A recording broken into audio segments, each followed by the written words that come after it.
Hello, beautiful people. This is Marisa Anglade on Give You the Tea on Everything Healthy.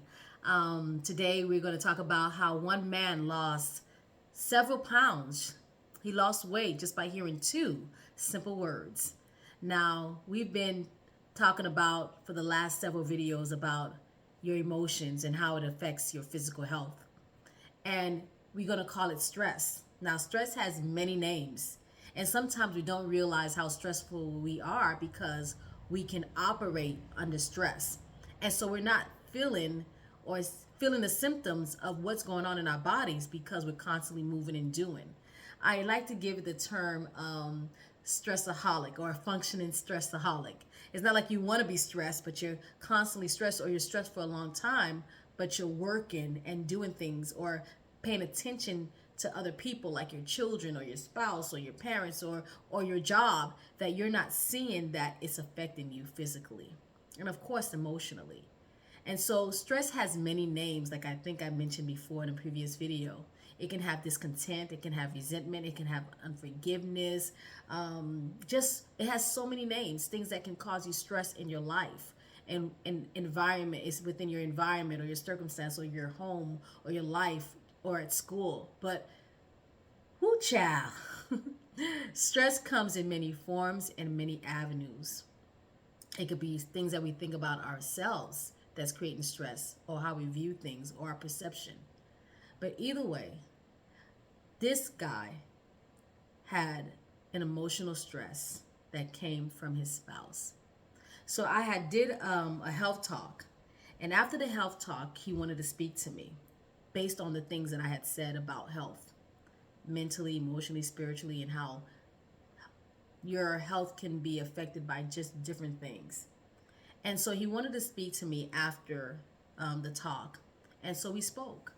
And he said to me, I understand what you were talking about in regards to that health is not just what you're eating, but what's eating you. He said when he was young, maybe in his early 20s, he was dating a young woman that he was planning to marry. They eventually got married. And he had picked up his brother, and they were going to drive to go pick her up. He was driving to go pick her up. He had his brother in the vehicle. His brother was nicely dressed. I'm not sure why he was nicely dressed, if he just came from a church, if he just came from a job interview or just from work, but he was nicely dressed. He, on the other hand, came from work, but his work is a work where he got dirty. I don't know if it was construction, whatever it is, but he was not well presented like his brother was. But he went to go pick up his girlfriend at the time.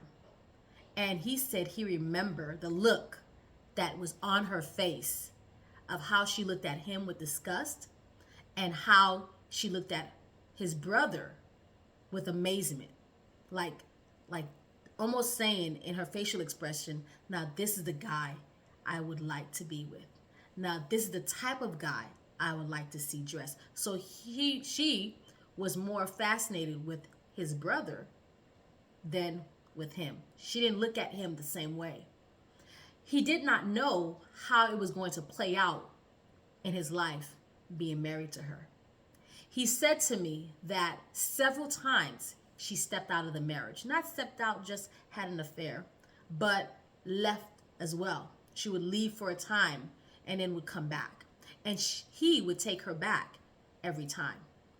But the emotional stress of how he felt as an individual, as a man, the love that he would have wanted to get from his wife because now they're married. And this went on for years, off and on. And so he held the pain of what had taken place and what he remembered as a child, or I'm sorry, a young adult, for years. He carried that. He carried the what? The weight of that, the emotional weight, and it carried in his body. And as a result, we can link the two, the emotional stress, trauma, pain of betrayal with diabetes. His sickness at the time that he also wanted to see me about was diabetes. And he said, carrying all this weight, when his wife in their older years said to him, these are the two words. She said to him, I was young. That's not the words. I was young and I was foolish. I was young and I was foolish. I'm sorry. Those are the two words. And he saw and felt the sincerity and the regret when she said, I'm sorry.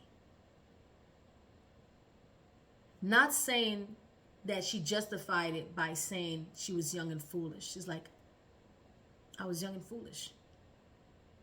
And I'm sorry for what I did to you. And so he sensed all of that.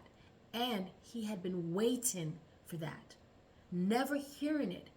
And finally hearing that, I'm sorry.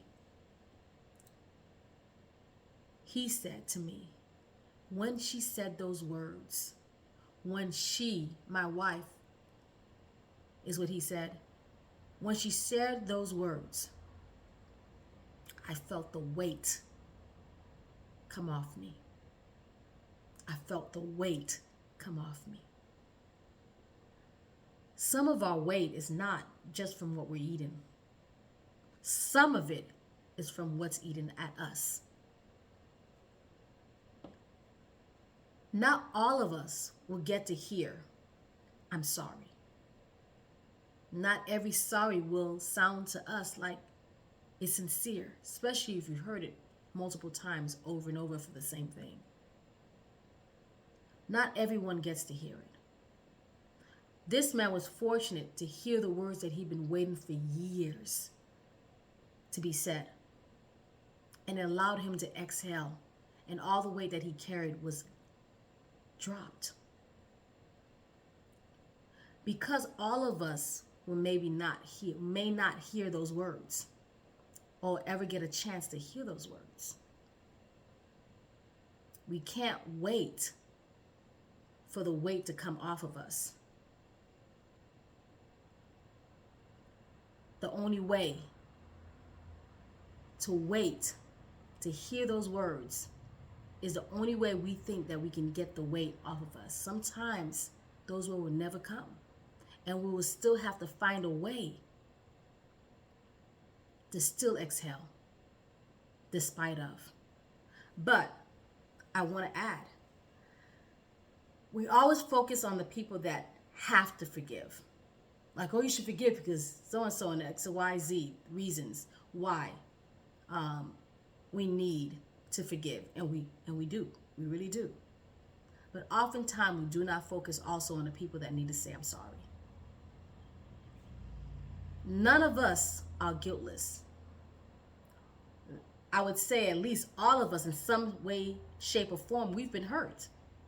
But I can almost really say this. I can say this with almost surety that in some way and fashion, we have hurt somebody, intentionally or unintentionally. We've hurt someone.